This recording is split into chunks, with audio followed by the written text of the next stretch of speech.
دنیا میں امن قائم کرنے کے لیے ایک بات تو طے ہے کہ اب بین الاقوامی سطح پر، یہ میرا ماننا ہے، اور یہ اولیاء صاحب، ڈاکٹر عمیر صاحب، آپ تمام افراد اس بات سے اگری کریں گے کہ بلاسفیمی لاس باقاعدہ بننے چاہیے، اور کس حد تک اس کی ضرورت ہے، آپ ذرا یہ بتائیے۔ سر دیکھیں، سب سے پہلے تو ہمیں ہماری عوام کو، اور میرے لیے تو ٹارگٹ نوجوان نسل ہے،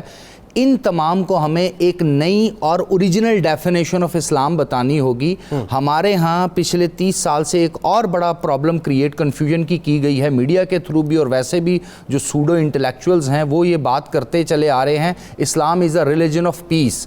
میں جہاں تک اسلام کو سمجھا اور جانا ہوں، میرے نزدیک Islam is a religion of submission to the will of almighty Allah. Allah کی مرضی پہ سبمٹ کرنا اسلام کہلاتا ہے، پہلی بات۔ اور اللہ کی مرضی یہ ہے، اللہ قرآن میں فرماتا ہے کہ تم ان کے جھوٹے خداؤں کو برا مت کہو، اس کے اوپر بحث مت کرو، ورنہ یہ پھر بات تم تک پہنچے گی، یہ تمہارے سچے خدا کے اوپر بات کریں گے، پہلی بات۔ دوسری بات،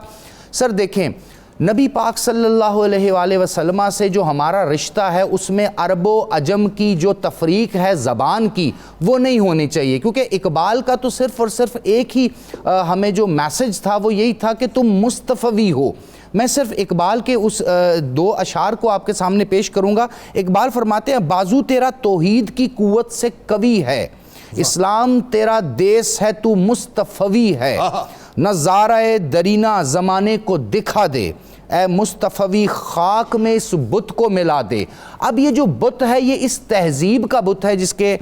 بارے میں اور یہ مقبول جان صاحب نے، ڈاکٹر تنولی صاحب نے اور آپ نے اپنے انٹروڈکشن میں بات کی۔ ہم نے اس تہذیب کے بت سے کیسے لڑنا ہے؟ اس کے لیے سر سب سے امپورٹنٹ چیز آپ کے اندر ول پاور ہوگی۔ اب مسلم امہ بلاسفیمی کے اگینسٹ جب انٹرنیشنل لیول پر لیجسلیشن کرے گی، انٹرنیشنل کورٹ آف جسٹس کو انوالو کرے گی، انٹرنیشنل کمیونٹیز میں جائے گی، UN میں جائے گی، اور بہت سے اداروں پہ جا کے ہم یہ بات کریں گے، تو اس کے لیے سب سے امپورٹنٹ چیز ہے کہ ہمارے پاس مصطفوی کریکٹر ہونا چاہیے۔ بالکل ٹھیک ہے، ٹھیک ہے، یعنی ہم اپنے آپ کو پریزنٹ کریں کہ ہماری بات لوگ سننے کو تیار ہوں، ہم اپنا کریکٹر اس مقام پر لے کر جائیں، اتنے قداور ہوں کہ ہماری بات مانی جائے۔ ابھی آپ نے جو آٹومن امپائر کا ایک مثال دی، تو سر اس وقت ان کی بات کی قدر و منزلت کیوں تھی؟ اکنامکلی، پولیٹیکلی، سائیکلوجیکلی اور اس کے ساتھ ساتھ انٹلیکچولی، وہ تمام کے تمام لوگ ڈیولپڈ تھے۔ تو سب سے امپورٹنٹ چیز ہے ہمیں اپنی نوجوان نسل کی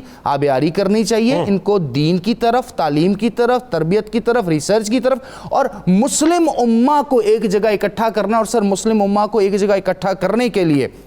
میرے خیال سے اس طرح کے ایونٹ جو وار آن ٹیرر سے لے کے آج تک ہمیں متحد کرنے کا ایک خاموش سائلنٹ میسج ہے قدرت کا کہ اب اکٹھے ہو جاؤ، اور اب بھی اکٹھے نہ ہوئے تو تمہیں الگ الگ کر کے یہی ہندو، آپ ایک بات دیکھیے کہ ٹوٹیلٹی میں OIC کو لفٹ نہیں کرایا، نہیں کرایا ہوں، آپ یہ دیکھیے سر آپ لیکن جہاں قطر، کویت اور بحرین اور ان کی طرف سے ذرا سے جو چوڑیاں کسی گئی ہیں، وہاں ایک دم جو اس نے لفٹ کرانا شروع کر دیا۔ بھارت کے اندر ایک علاقہ ہے سری رنگا پٹنہ،